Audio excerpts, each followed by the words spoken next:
Greetings, salutations to Safe to Serve International and first-time viewers. Welcome to this midday power surge, your spiritual oasis on this pilgrim journey. I'm your host, Andrew Henriquez. It's clear the themes we'll be covering today for our midday power surge session. And as you can see, there are several themes. Number one, choose one. Financial slavery from your government or from private bankers. And if you take a look carefully in that description, you'll see a question. Which one do you prefer? Tyrannical surveillance and financial slavery from your government or from private bankers? Which one do you prefer? Well, if you are a sensible civilian, resident, and citizen, even a Christian, you would say none of the above. The reality is this. We are heading into a crisis wherein one of the above will be implemented in America very soon. Breaking news, U.S. lawmakers are preparing to launch a digital dollar, just in time for the mark of the beast crisis being enforced. And today, I do have a special guest, Marie Diaz from Eyes on the Times, and she's here to give us the current event as it is fulfilling end-time prophecies, as well as the practical, spiritual, financial work of preparation. Marie Diaz, welcome. Thank you so much for having me, Pastor. It's great to be back. Without further ado, let's get right into it. What are you focusing on? Right, as you just said, the United States is introducing a digital dollar bill, and we're going to take a deep dive this morning, and we're going to uncover what all of this means for us today. Let's get into it. All right. So we're going to begin by looking briefly at what we discussed last week. We talked about the fact that nations all across the world are implementing a CBDC. And most recently, we talked about how the European Union is establishing their CBDC. So let's just take a look at this first article here. And it says the ECB, or the European Central Bank, targets October to finish digital euro preparation phase. And of course, they have been discussing rolling out this central bank digital currency over there. And so she has set out that in October of 2025 is the official rollout date. And so let's take a listen to this clip from Christine Lagarde, where she's going to discuss this very fact. Here it is. I tend to share your views. Nature doesn't like vacuum. And we started working on the digital euro way back, actually when I started my term 5.5 years ago. And I'm not claiming, parentality on the digital euro, because my colleague Benoît Cœuré had already committed a speech on this matter before I arrived. But I certainly carried on with that project, and subsequently Fabio Panetta on the board, and then Piero Cipollone, who has replaced Fabio, have taken the lead together with a very, very good team, which is focused on accelerating the pace and hopefully campaigning enough with all the stakeholders, meaning European Parliament, meaning European Council, meaning European Commission, so that we can eventually, not put to bed, but put to reality this digital euro. The deadline for us is going to be October of 25, and we are getting ready for that deadline. But It's clear, Marie. It is. And so, as I just mentioned, the European Union isn't the only nation that is implementing these CBDCs. There are a lot of other smaller nations that are also introducing this CBDC. And so, of course, the United States then is put into a quandary, right? Because, and we'll kind of delve into that a little bit later, but what we're going to see is that the U.S. is opposed to rolling out a CBDC. And so President Trump has to figure out some way to be able to transition into a digital platform without introducing a CBDC. And so right now we're just going to take a clip, listen to a clip so that we can see why many of the conservatives and others are opposed to a CBDC, and we'll discuss it thereafter. Here it is. I do want to talk with you for a moment about CBDCs and some of the push that the Biden administration had. They did an executive order for Treasury to research development of a CBDC in the United States. And of course, this causes a lot of us heartburn because we look at what the CCP did with the digital yuan in connection with the Olympics. So upon confirmation, how would you approach this discussion of CBDCs? And are you for them or against them? Could you end the Biden administration project to create a U.S.-based CBDC? Senator Blackburn, thank you for your remarks. I may have a little trouble disciplining the two behind me, as I'm sure that I will hear that a U.S. Senator has vouched for their behavior. Yes. But on CBDCs, I see no reason for the U.S. to have a central bank digital currency. And for those who don't know, that's Scott Bessent, and he's actually the Trump administration's Treasury Secretary. So when he speaks with authority in this area of finance. Marie. Right. And Pastor, we have discussed, many times before the reason why we're opposed to a CBDC as well. And she also outlined those points there, namely because they're looking at how tyrannical or the powers that a CBDC will give to a government. And she's looking at what's happening there in China and how they're able to manipulate the population with the use of these CBDCs. And so what you just saw there is, the confirmed U.S. Treasurer of Secretary just said that there's no need for the United States to establish a central bank digital currency. And now prior to President Trump's election, he had promised his base that he also is opposed to a CBDC, and he kind of told them that he would outright ban it. And so let's take a look at this article here to see what he has had to say with regards to a central bank digital currency. The headline says, tyranny. Trump vows to block any federal efforts to launch a digital currency. It says former President Donald Trump said that if elected, he would not allow the Federal Reserve to create a digital dollar. Now, I think that's important, and I want to underscore that point because he specifically pointed out the Federal Reserve is the one that he is going to block from being able to create this central bank digital currency. And of course, following his election, he made good on his promise. If you look at this headline, this is actually coming from the official government webpage. It says, strengthening American leadership in digital financial technology. And of course, if you read through here, it says the agencies are hereby prohibited from undertaking any action to establish, issue, or promote a CBDC within the jurisdiction of the United States or abroad. And of course, it goes on. The other portion says any ongoing plans or initiatives at any agency related to the creation of a CBDC within the jurisdiction of the United States shall be immediately terminated. So, of course, like I said, he just made good on his promise, and he said that he's not going to implement a CBDC. So, Pastor, of course, we can kind of just, breathe a sigh of relief, right? There's no need to worry because we're not going to establish a CBDC, correct? Exactly.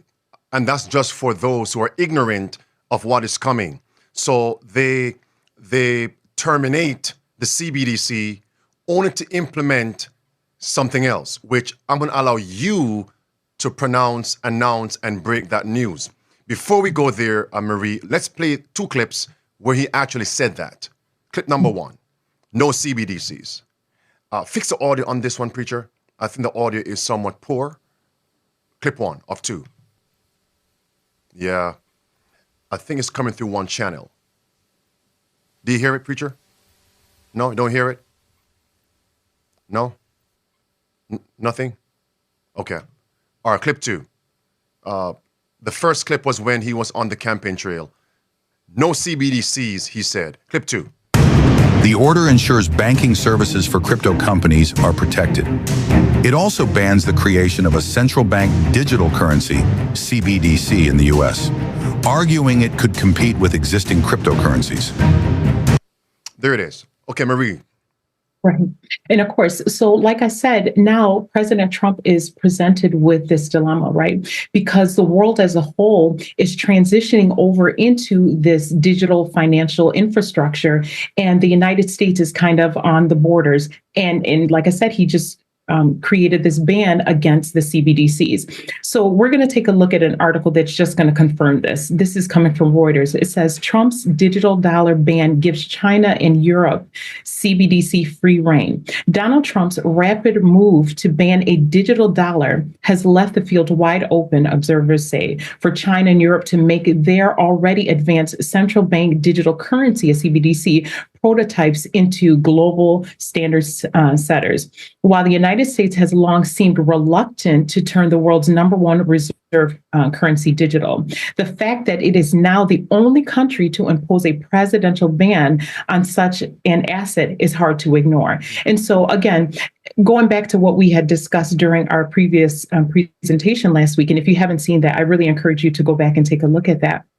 One of the things that they noted is that 86% of the nation's central bank are looking to implement a CBDC, right? And so one of the reasons, again, why they're opposed to this is because a CBDC affords the government the opportunity to be able to surveil and track their users, right? And so President Trump has to figure out what he's going to do to be able to implement the same system and avoid kind of an overt idea where people are going to be able to see that the same system that he's going to implement is going to do the exact same thing that a CBDC would do. And so what has President Trump decided to do? He's decided to establish, stable coins. And of course, Pastor, many people believe that this no buying, no selling system is something that's way off into the future, right? And we've been trumpeting the horn here, been telling people that it's coming. And here we are, on the precipice of this system going into effect. So in actuality, people breathed a sigh of relief when President Trump said no CBDCs. And they thought, okay, no surveillance, no traceable money, none of it. No financial slavery, only for him now to say, okay, no to CBDC and yes to stable coins. You see, friends, understand this. The CBDC is government backed. The stable coins, private bankers. That's what we're seeing here. And if you notice, the CBDC would fit a Democrat platform. Big government. Come on, friends, think about it. Democrats, big government. But the Republicans, what? Small government. Privatize everything. So one is CBDC and the other is a stable coin. They're both cryptocurrencies, digital money. Both are traceable, programmable. Marie, take it away. Yes. And so what we're going to see now is that they're already working on this legislation. I mean, I found out about this earlier this week, but I found that they have been working on this at least for a month or two. And so it's already passed through some of the, through the Senate. And so, like I said, we're going to delve into this. We're kind of behind schedule, but let's take a look at this headline here. It says Trump addresses Digital Asset Summit, urges Congress to pass stablecoin, right? Okay, and we're going to listen to a few clips, again, where you're going to hear President Trump as well as the current U.S. Treasury Secretary discuss what they're looking to do. Let's take a listen to those clips. Clip 1. I've also called on Congress to pass landmark legislation creating simple, common sense rules for stablecoins and market structure.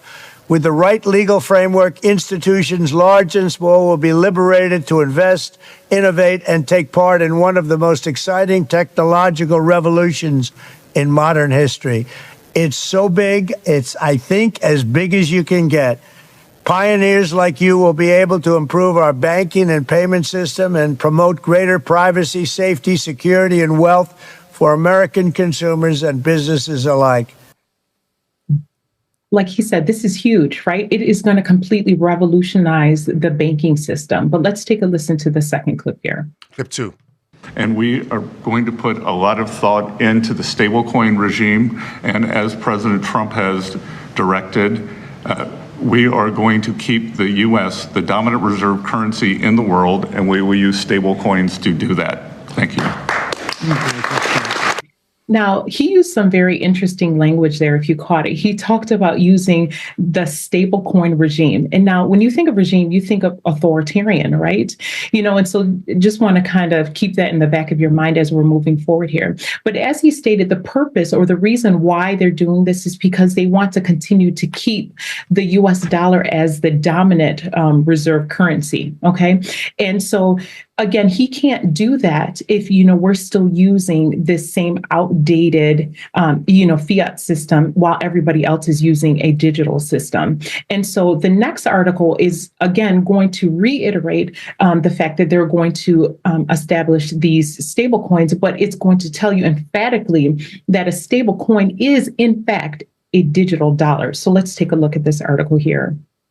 It says, this is how we protect U.S. dollar dominance in the digital age. It says, history will record Washington's embrace of digital assets. Listen to this year as an inflection point for the next era of the U.S. dollar dominance. Lord have mercy. Both the Trump administration and Congress are prioritizing an America First approach to the blockchain, ensuring we are the ones defining how this new digital assets are used, traded, and created at home and abroad. If the dollar is to be the currency of the digital age, then Washington must act to make that happen. So, how clear is that? They are telling you that the introduction of this digital asset is an inflection point or a turning point or a pivotal point in U.S. history. Why? Because we're transitioning from a digital system, not in 2027, not in 2030, but this year, brothers and sisters. I don't know if you want to chime in here, Pastor. If I want to chime in, I want to give a trumpet call. It's time to implement these 5 keys of survival. And so in Europe, Marie, their deadline is October 2025. In America, their version is this year, sometime this year. Only God can hold back this money of the beast system so that we can have enough time to get prepared, alert, and get others ready for what is coming. Now, later on, I'm going to come back to this blockchain. Whatever Trump is going to put in place with Congress, that means it's not just executive order. Again, an executive order policy without Congress approval many times. But this is the Trump administration, White House, and Congress. A digital dollar this year. Marie, take it away. Remember, I'll come back to blockchain. Of course, and I know that sometimes some people may start to panic and say it's happening this year. Of course, they have to lay the foundation. They have to set up the system, right? But should we wait until they set up the system before we start, moving and doing the things that we need to do? We need to step fast right now. And so again, as I mentioned, we're going to prove that the stablecoin is in fact a digital dollar. And this next portion here discloses that. It says the Senate Banking Committee just advanced a first of its kind legislation for one key part of the blockchain ecosystem, stablecoins, in a landslide 18-6 vote. The House appears ready to follow with its version. So you see both houses are on the same page. But here, that line here says stable coins our digital dollars. So there it is in black and white. There's no ambiguity there. You can see clearly that the United States is already, not just planning, already laying the foundation for them to implement this digital dollar here. And so, we have a couple of articles which, is going to confirm the deadline that, and they're moving with lightning speed. Let's take a look at a few articles here. This is coming from Forbes. This is Congress moves towards passing stablecoin legislation. It says history was made in the Senate last week when the Senate Banking, Housing, and Urban Affairs Committee voted 18-6 to advance a bill that would create a regulatory framework for stablecoins. The measure was the first time a Senate committee passed a major crypto bill, a signal of lawmakers' serious intent to push significant crypto legislation into law. There it is again this year. And so again, I'm just going to continue reiterating that this is already taking place. The next article here says legislators push to move crypto laws within Trump's first 100 days. Lord have mercy. A group of lawmakers said Tuesday that Congress will pass legislation on stablecoin in the first 100 days of Trump's administration. Again, in this one from Fortune, it tells you, again, it says Trump holds long-awaited crypto summit, calls for bill on his desk before August. And so, of course, it has to go into the House and into the Senate, but he's looking for them to have some sort of bill placed onto his desk in August. Mind you, this is 2 months ahead of when the European Union is planning to roll out their CBDC, which is in October of 2025. Marie, continue. Okay. Lay it out. Lay it out. All right. So now what we're going to see here is we're going to transition here in this presentation. But before I do that, also, and I think, Pastor, you alluded to this a little bit, I want to make the distinction between the stable coins and a central bank digital currency. Now, stable coins are decentralized and they're managed by private companies, okay? Whereas a CBDC is a digital currency that is issued and regulated directly by the government's central bank, right? So now we're going to prove that although a stable coin and a CBDC differ in how they're distributed, because one is, like I said, privatized and the other one is distributed by the government. In functionality, they are the same. It's the exact same thing. The only difference is who is giving you the digital dollar, right? And they both, like I said, work the same way. Everything that you can do with a central bank digital currency, you can do with a stable coin. And we're going to see that in some of the articles that we're going to present here. And what I also want to say is that because a stable coin is coming from a private company, to me, it's worse than if it were coming from the government, because the government is held to the U.S. Constitution and to other frameworks, right? But if you have a private company, the government can't tell a private company how they can operate their company, right? And so they are afforded, or they can become quite draconian because it's out of their jurisdiction. But again, I'm kind of running ahead of myself. As we go through these articles, you'll see exactly what I'm saying here. So let's just take a look here. Marie. Yes, sir. Just think about quid pro quo. Everybody, quid pro quo. Just imagine on the surface, we saw what, I'm going to make a connection between the religious side with Trump and the financial side with Trump. In the open, we see how the church leaders have a quid pro quo with Trump. If you elect me, Trump said, I'll do this for you. That's in the open. That's not conspiracy theory. Just imagine the private bankers in some clandestine meeting, in some back room, in some penthouse apartment office building. Listen, if we back you financially, Trump, we want you to do this. Just imagine that. Marie, take it away. Mercy.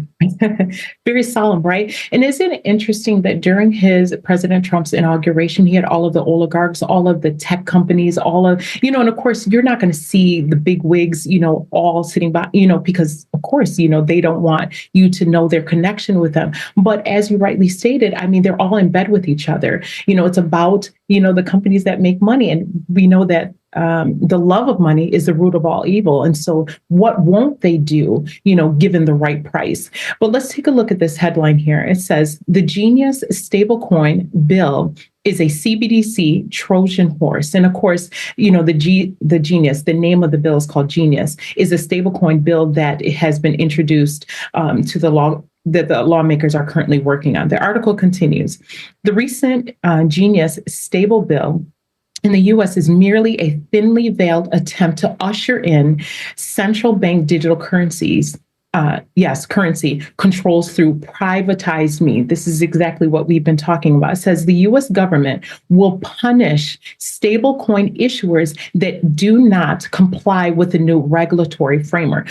So let's just pause there for a moment, because, like I said, these private companies have to receive permission from the U.S. government to be able to issue the digital assets or the digital currency, right? They have to abide by the rules of the government. So in essence, the government still holds the reins, even though somebody else, a third party, is doling out the digital assets. I'm not sure if that's clear for everyone.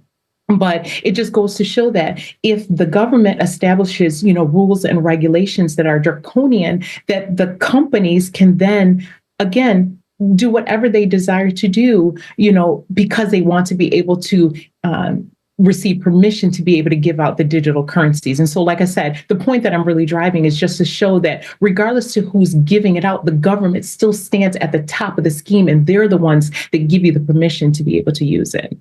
Continue. And so, and so now, sometimes, when I'm looking at some of these things, I tremble because I'm looking and I'm wondering if God's people, if we see it, I know that sometimes I may not necessarily understand, and I have to ask God to give us heavenly eyesight to be able to see really what's taking place. But let's take a look here at the rest of this article. It says, the government realizes that if they control stablecoins, they can control financial transactions. Working with centralized stablecoin issuers means they can freeze funds anytime they want. Essentially, what a CBDC would allow. So why bother creating a CBDC? Do you see it's the exact same thing? With stablecoins under the government control, the result is the same, with the false veneer of decentralized added as a bonus. And of course, because, I was wondering, I was like, why is it that there are so many conservatives that have embraced cryptocurrency and Bitcoin? And then President Trump just recently established a reserve and I'm like, I don't get it. And like I said, it's because I don't have a very deep knowledge of these things. And so as I was just mentioning, I pray and I'm like, Lord, what does this mean? And so the Lord providentially shows us clearly that what they're doing, and of course, it's an ingenious way of bringing in conservatives, right? Because as we mentioned at the beginning of this presentation, they're not going to go for a CBDC. But if you tell them that it's decentralized, that it's going through a private company, no, you don't have to worry about big government. They're going to go ahead and embrace it. But here we are. We see that this movement is on foot where they're establishing a digital currency. Carry on, Marie. Right. And, the other thing I just wanted to mention, even on this point here, is that, the Bible says that my people are destroyed for a lack of knowledge, and another place, Jesus, I think it was Luke 19, if I'm not mistaken, where he talks about because we didn't know the time, right? And how we're caught up in these snares. And this is why I'm so grateful for Midday Power Surge.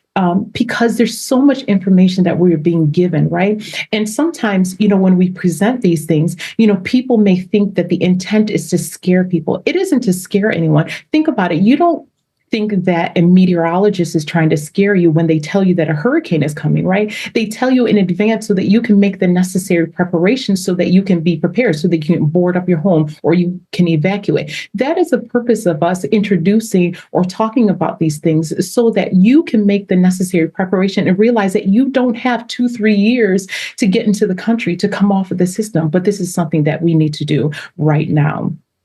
And so now we're going to transition here. And this is when we're going to listen to a clip. And this is coming from Catherine Fitts. And for those of you who don't know, Catherine Fitts, she was a part of former President Herbert Walker Bush's administration. And so this is somebody that's way up there. She clearly knows what she's talking about. And she's going to reaffirm the same things that we're telling you here based on the previous article. So let's take a listen to that clip here.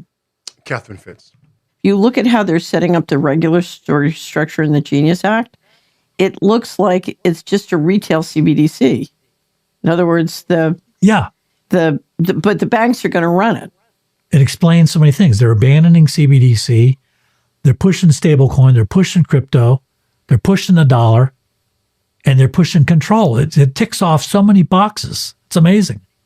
If you look at digital money and an all digital monetary system, it's, in a sense, it's no different than a CBDC. It's better than a CBDC because it's run through private parties. Right. There's no transparency. There's no transparency, and they have no legal obligation, and Congress doesn't begin to have the jurisdiction over them. Mercy. Did you catch that? She said that Congress has no jurisdiction over the private companies.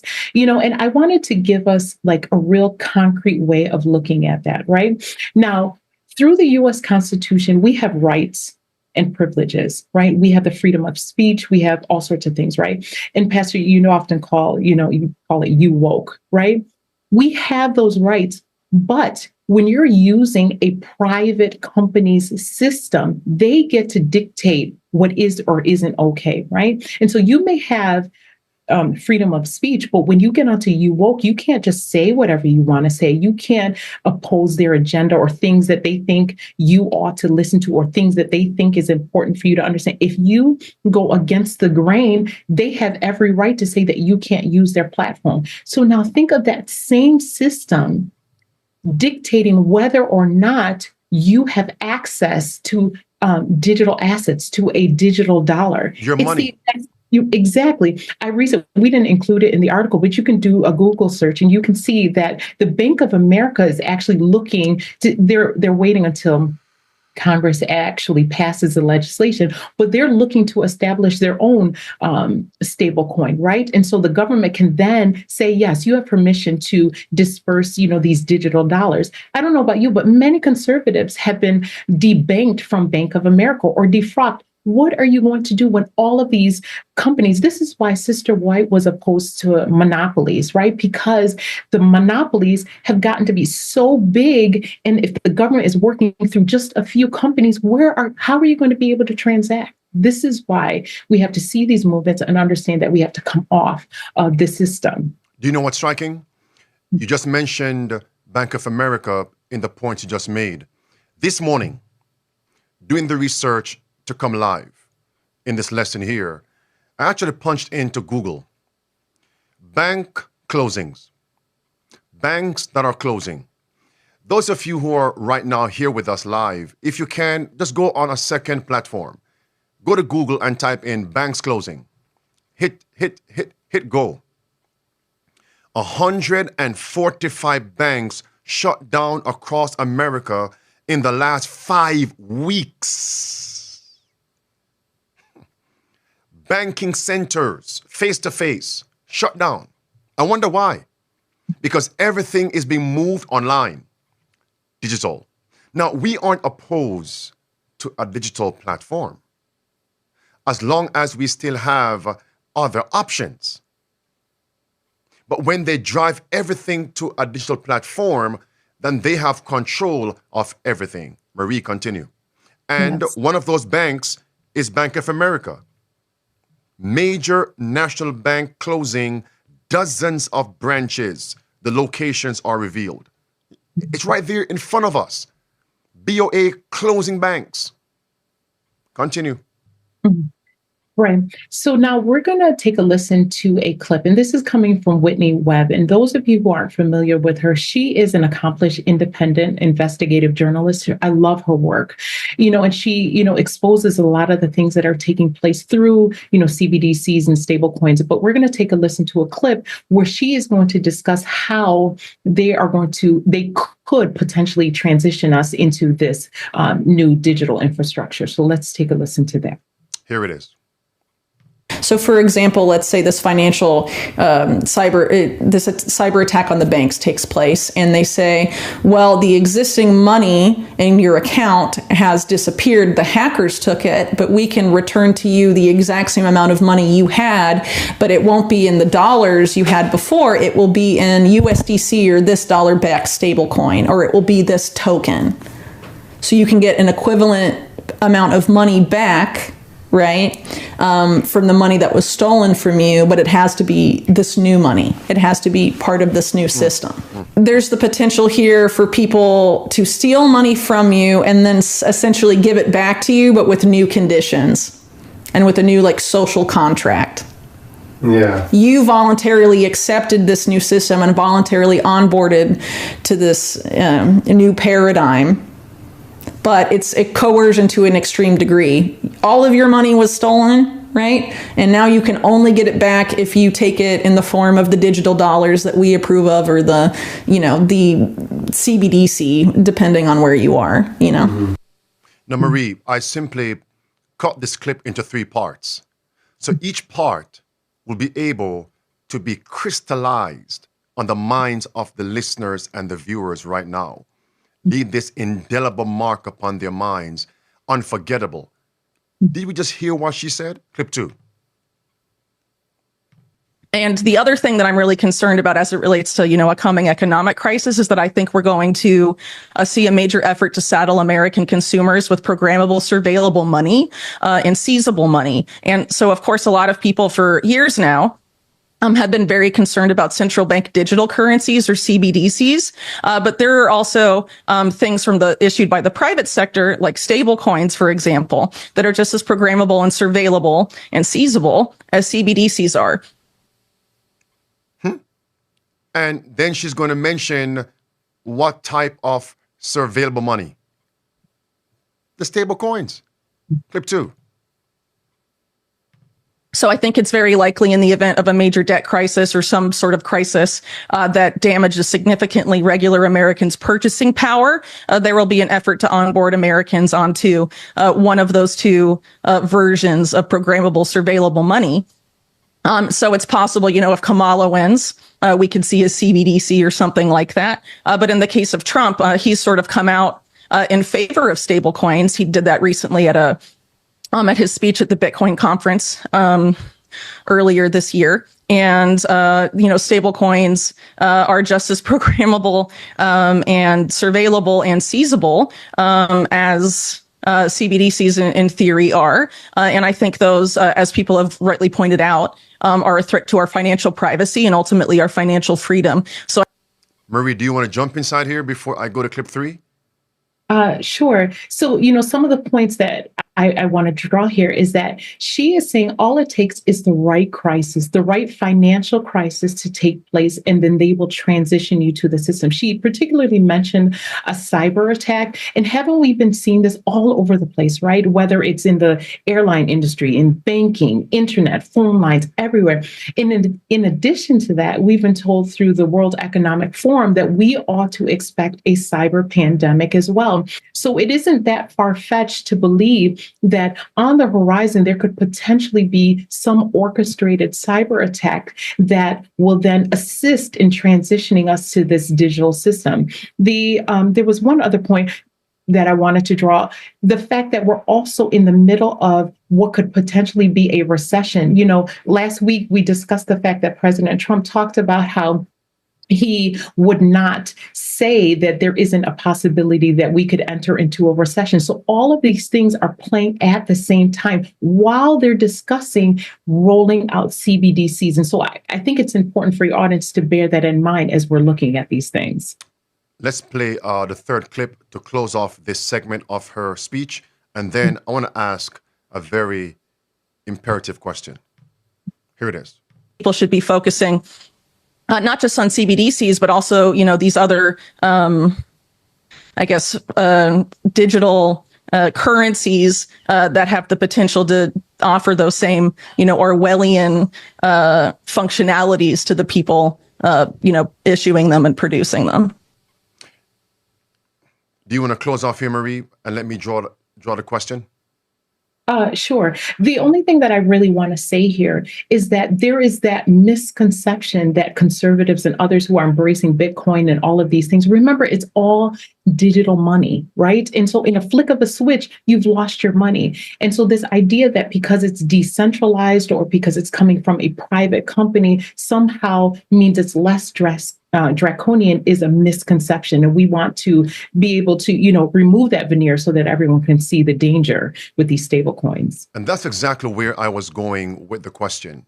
Number one, just imagine, Marie, if we were brought into the public sphere and the public square and speaking to the so-called conservative wing who denounce the CBDCs but exalt the cryptocurrencies, i.e.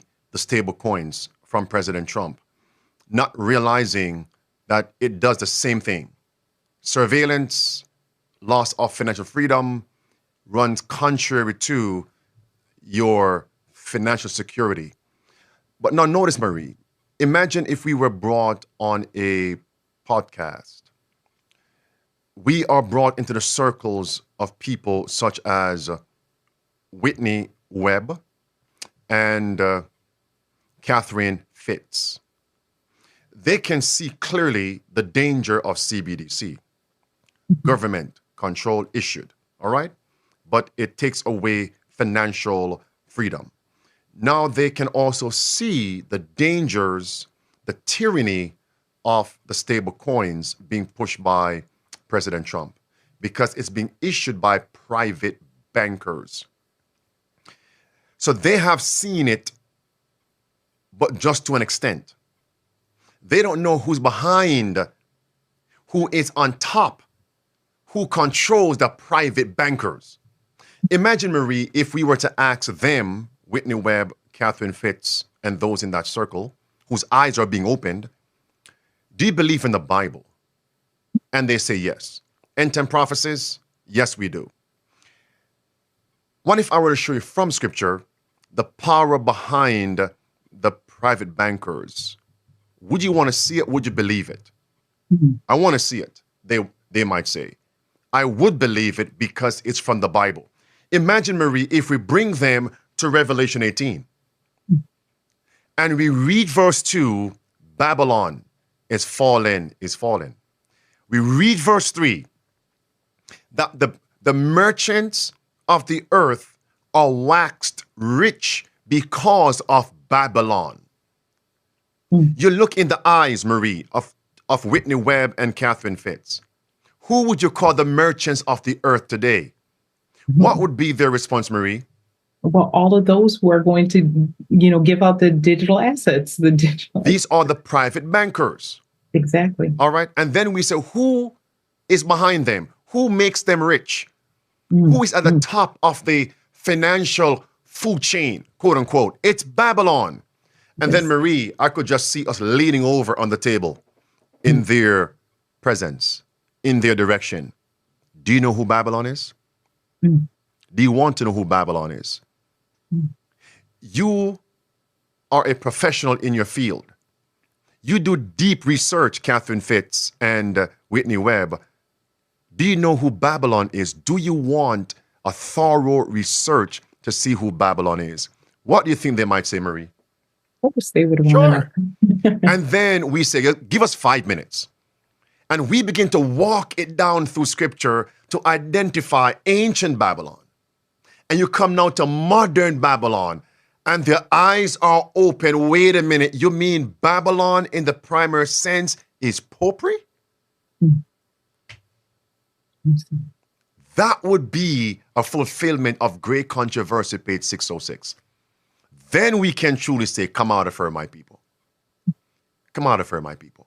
Imagine the influence of Catherine Fitz and Whitney Webb have in their circle. And once they receive this truth, they cannot go on their platforms in print, videos, audio programs, and share this with others to warn them, come out from Babylon system. Not only will they identify the private bankers and merchants, but now they can show the world who makes them rich. It's Babylon. It's Babylon. And then we can show them Daniel 3, Marie, verse 2, ancient Babylon.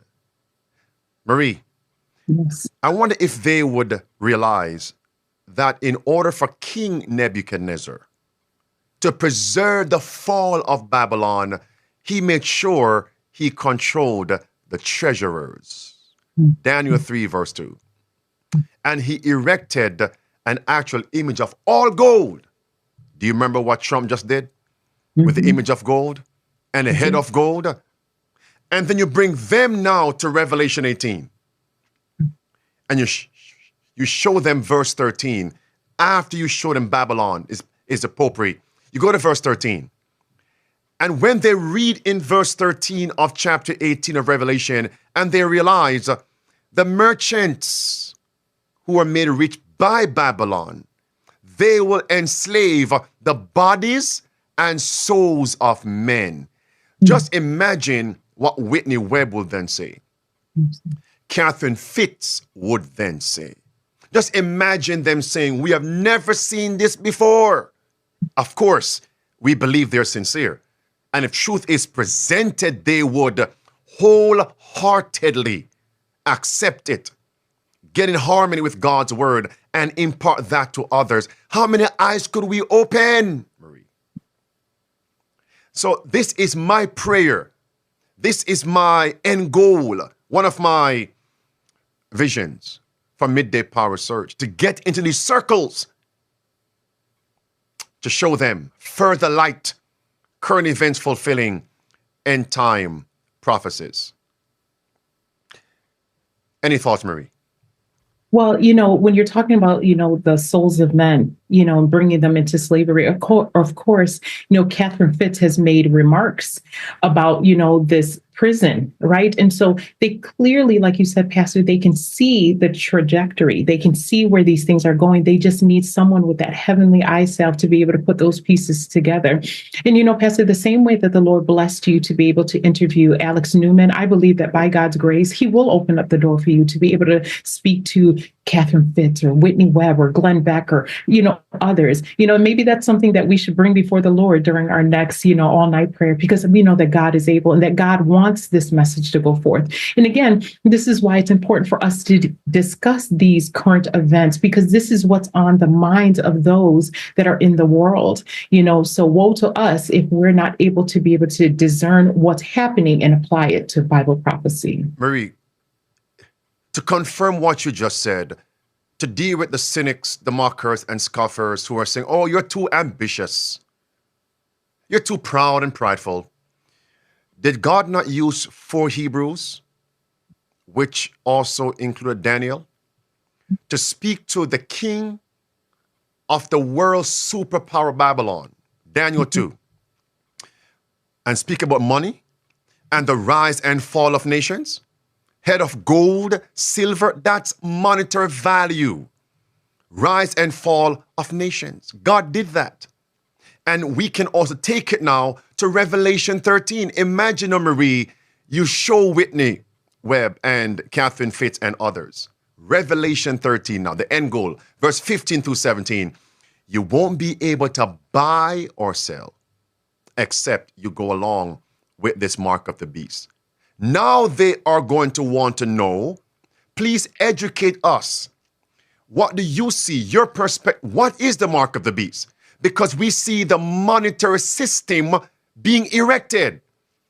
And we can say to Whitney Webb, we can say to Catherine Fitz, what is the end goal of this digital-only monetary system? That is going to be programmable, surveillable. What is the end goal? And we can show them it's the mark of the beast. And now just imagine them saying, wait a minute now. So what is the mark of the beast? because these two women and others are great researchers. And now we can share with them, based on God's word, what the mark of the beast is. And it comes right back to the beast power. Marie, just imagine you saying to them, do you believe that Bible history will be repeated? How would you bring to them Genesis 47 with Joseph and the 7 fat cows and 7 skinny cows? Marie. Pastor, we didn't even discuss this together, and that was on my mind. God is so good. The Spirit of God is definitely working because, Pastor, the thing, what Ecclesiastes 1 verse 9 tells us, the thing that hath been is that which shall be, and that which is done is that which shall be done. And so what happened in Genesis 47 is the same thing that is going to happen in our day today. And, before you even get to where you were going, Pastor, I saw something that was very interesting, right?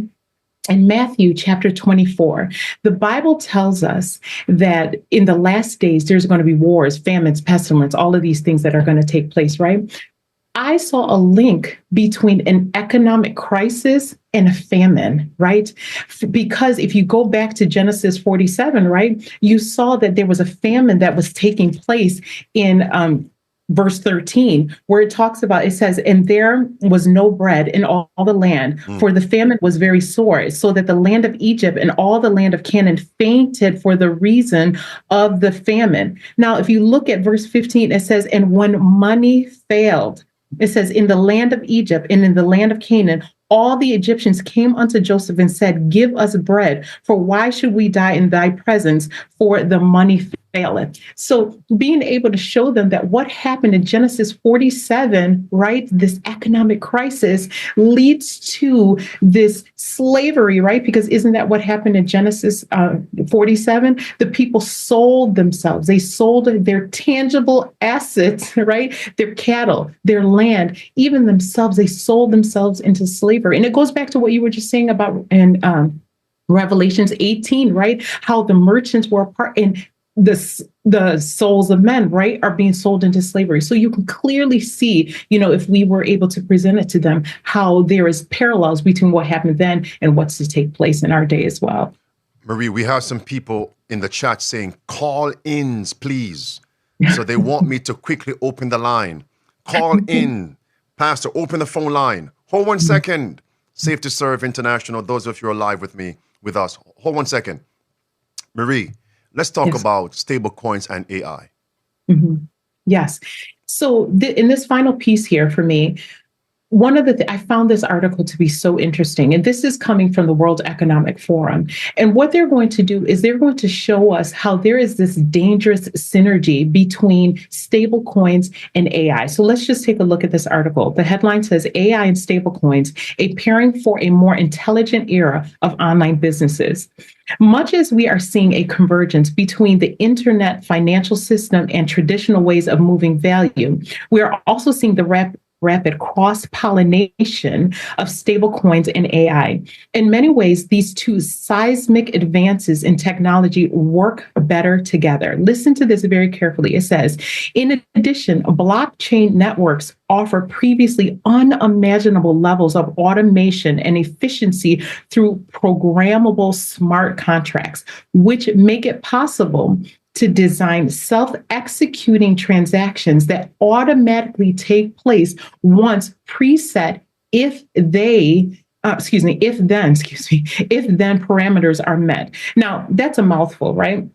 And so I'm going to try to break this down, right? In essence, what they're saying is that with the implementation of a stablecoin, which is a digital dollar, right, and the AI infrastructure, they can create a system that is automated and programmable, right? So how does this work?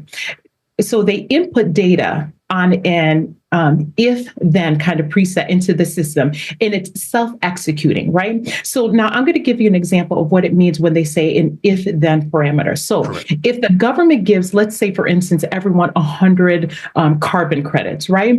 If you exhaust your 100 carbon credits, then the system will restrict purchases that would exceed your carbon allowance, right? So an example of this would be, right, if you run out of carbon credits, right, then the system automatically restricts your ability to be able to buy gas. So, and of course, this is self-executing, which means that they just create the system. There's no human, there's no third party, there's nothing. It's just a machine saying, I don't know what you did, but you ran out of your carbon credits, and so we're going to restrict your gas. This is what they're talking about putting together. This is what is going to happen. Remember, President Trump just spent, what it was, $500 billion on this Stargate project, which is this AI infrastructure.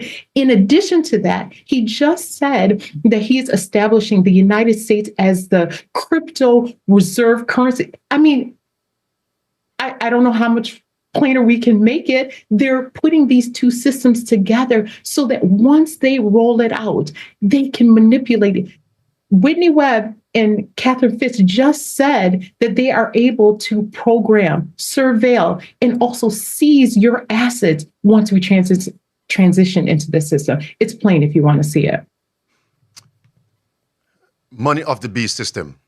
Here is Pippa Malmgren talking about the blockchain and how this type of money, which is CBDC and stable coins, will actually repudiate your freedoms. Watch this.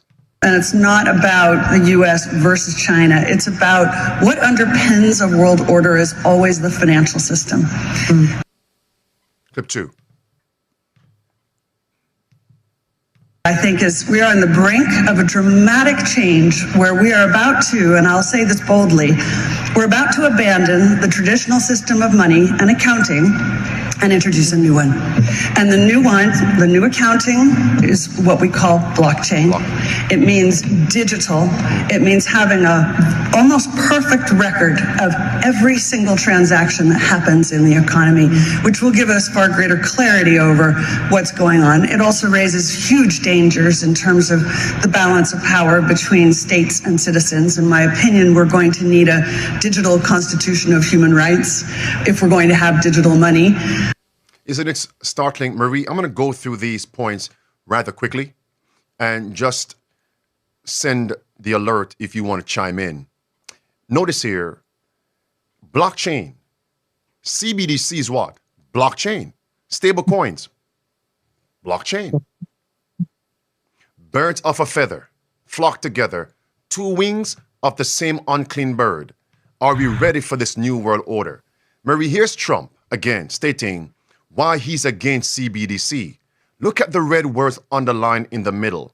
He says, listen, if we were to, you know what, let me read this. Trump said a so-called digital dollar would be very dangerous, claiming it could create a situation where money suddenly disappears from people's bank accounts, he told Fox News. Context, CBDC. But notice, the stable coins, the same effect. And I won't play the Klaus Schwab clip. You know what? Here's Klaus Schwab. We all know, but still pay insufficient attention to the frightening scenario of a comprehensive cyber attack, which would bring to a complete halt to the power supply, transportation, hospital services, our society as a whole. The COVID-19 crisis would be seen in this respect as a small disturbance in comparison. And Murray, the reason why I'm doing this, we already laid down the principles. This last segment is simply giving the additional, to augment the previous statements. Not everybody watches every video we produce and publish. Some folks have never seen these points connecting for the big picture. Watch this. Name it. Yeah. I mean, imagine a scenario where there is a virus, a tech virus, that attacks your mobile phones, logs into your bank account, and then siphons your money away. Jeez. Now, imagine the aftermath is the government might come out, the Federal Reserve might come out, or big banking associations may come out and say, hey, we understand that millions of lives have been affected. You know, you may have lost hundreds to thousands, if not tens of thousands of dollars due to this tech virus, and we can't seem to control it, whatever. And they might come out and say, hey, we will replace every one of your dollars and we'll give it back to you in CBDC. Not only CBDC now, but also stable coins now. Friends, if this were to happen, this harbinger occur on the Trump administration and they launch the stable coins would be the currency that they would try to pay you back with. How many people do online banking? In 2024, it was 71% of the population. Just imagine that. Trump will be the crypto president of the world. Here it is. U.S. President Donald Trump signed an executive order on Thursday to create a cryptocurrency task force. The group will develop new regulations for digital assets and explore building a national cryptocurrency stockpile. This move follows Trump's promise to revamp U.S. crypto policy and position himself as a crypto president. That is striking. And Marie, if you remember Nancy Pelosi, what she stated during the pandemic, when there was a crisis, I'm going to clip through, people could pause the video and read that. When there was a crisis and people didn't have access to goods and services, people lost their livelihood, had no money, Nancy Pelosi actually stated, we can assist the less fortunate with monies from CBDC, a digital dollar. That's what she said. In the same clip, she went on to say, not now. Let's wait until in the future. And now we have this president rolling out his version called stablecoin that will do the same. What's the point? All they need is a crisis. Cryptocurrencies, traceable and programmable. It's right there in print, black and white. Here's where I'm going to connect now the papacy. The IMF actually stated the cryptocurrencies are programmable. And finally, the third way we think CBDC can improve financial inclusion is through what we call programmability. And notice, if you don't go along with the system, you will be excluded. Marie, who is behind the IMF launching a digital dollar? It's right there in print. It's the Pope of Rome. And the Pope said this must be done post the pandemic. And he was talking to two groups, the World Bank and the IMF. And afterwards, the IMF launched now a digital ID system, a digital public infrastructure globally. It's right there. And the director of the IMF is on record saying the IMF will implement the Pope's priorities, and she itemized the economy. A new economic order, the new world order. Marie, this last segment now is what I'm going to use as another tool to awaken those who are sleeping and those who are cynical to what we are sharing today and refuse to believe. And get ready. Do you realize you have the EU pushing for a digital dollar? America is about to launch its own. The UN is saying it must be done by 2030. What year did I just say? 2030. When is the EU going to launch its own? The deadline? This year. 2025, October. The Trump administration wants that bill passed this year for stable coins. It's 2025. The UN said 2030 is their deadline. And the 2030 agenda, number one, is digital currency. That's number one of their 17 goals. Number one, digital currency. And without it, you cannot access these things on your screen right here. That's 2030. Friends, we're in 2025. In other words, they give you a date. I'm wondering, are they trying to implement the policies before the public date they have given to the world to catch many of us off guard? Marie. Yes, Pastor. I was just thinking, to myself, even with what we previously discussed, going back to Genesis 47, imagine, if you were in Egypt and providentially God gave you the opportunity to see what was going to happen ahead of time, right? Wouldn't you shun the system? Wouldn't you do everything in your power to prepare or get out of the system? What's interesting also is that the children of Israel, while the Egyptians were selling themselves into slavery, do you know where they were? They were in the country of Goshen, right? And God had providentially provided for them. And so it's the same thing with us. We have been blessed with the Bible and the spirit of prophecy that has told us years ago that these things were going to take place. And I guess it baffles my mind that there are people who have the opportunity to be able to implement those things, but they choose not to for whatever reason.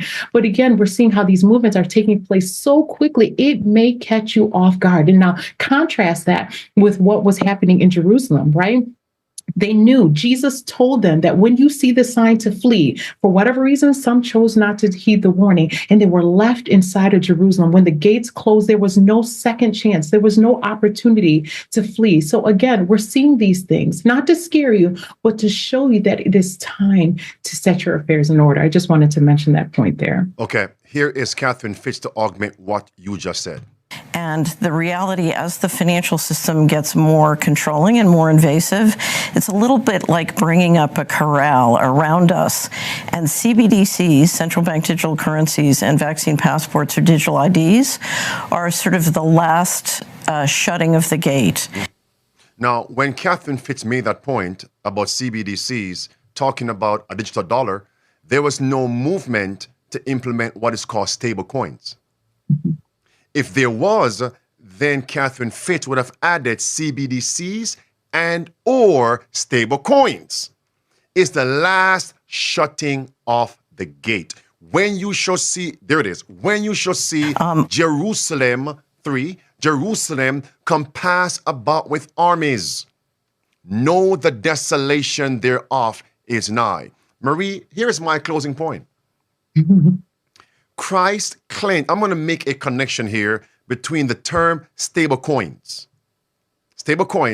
with Christ cleansing the temple just before his earthly ministry came to an end. Christ cleansed the temple twice. At the beginning of his earthly ministry, at the close of his earthly ministry, and he was saying the people did not recognize him, accept him, because of the merchants and the priests, the buying and selling in the temple. He cleansed the temple of the money changers, the bankers. Do you know what inspiration says? That the money they were using was called a coin. A coin. For the convenience of these, here all foreign money was exchanged for the coin of the sanctuary.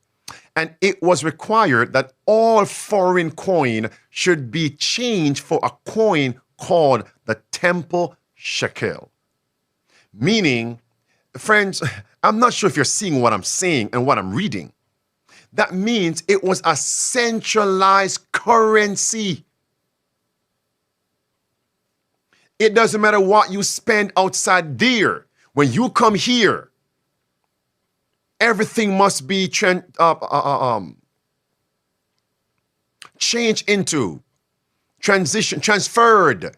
into this currency. It was a one currency system, this coin. The money changing gave opportunity for fraud, extortion. It had grown into a disgraceful traffic, which was a source of revenue for the priests. 689-777-5198. 689-777-5198. I want to hear from you. What's your feedback from what we covered in the lesson? Marie, as you're calling in, any closing words? Pastor, with everything that was said today, it's time again. We say this every time we gather, that it's time for us to implement those 5 keys of survival. I was reading this morning in the Spirit of Prophecy today, what she says, move steadily forward in the path of duty and leave the consequences with God. One of the remarks that you had made before, you said that whether we stay or whether we leave, there's going to be consequences. If we stay in the cities, there's going to be consequences, right? We may be caught in the siege, right? We will be caught in the siege if we're left in the cities. If we leave, there's going to be consequences. There's difficulties. There's things that we're going to face, but we are to leave those consequences with God. The other encouraging thing about this is that God's biddings are also his enablings. And if he has asked us to do something, believe him, take him at his word, and follow. There's another beautiful quote in the Spirit of Prophecy, Patriarchs and Prophets, page 290, paragraph 3. She says, the path where God leads the way may lie through the desert or the sea, but it is a safe path. And I love that. Because, with all of the things that we're seeing, again, as I said, we're going to be confronted with difficulties, but God has promised that if we're following him, it is a safe path, and so we're going to have to make some serious decisions, some sacrifices, do some things that we may not be comfortable with doing. But if we know that the Lord is prayerfully leading us, if we're fasting and seeking his face, I believe, brothers and sisters, that we can, by God's grace, be prepared for this soon coming crisis that is right before us. They're talking about this year. This year, we're transitioning to a digital system. And again, it's going to take a little bit of time once they establish the framework. But remember what happened during the pandemic, right? It didn't take very long for us to go from a free society to a tyrannical society, and it felt like almost overnight. Imagine what's going to happen once they have full control of the economic system. Sister White says that, we're not going to be able to buy and sell. Every earthly support is going to be removed. It's here, brothers and sisters. It's here. It's time to get ready. Caller, you're live on Safe to Serve. What's your feedback today? Caller? Okay. 689-777-5198. As this slogan say, if you fail to plan, you are planning to fail. And that's why we need to implement these 5 keys of survival and not wait until it is too late. Caller, you're live on Safe to Serve. What's your feedback from the lesson today?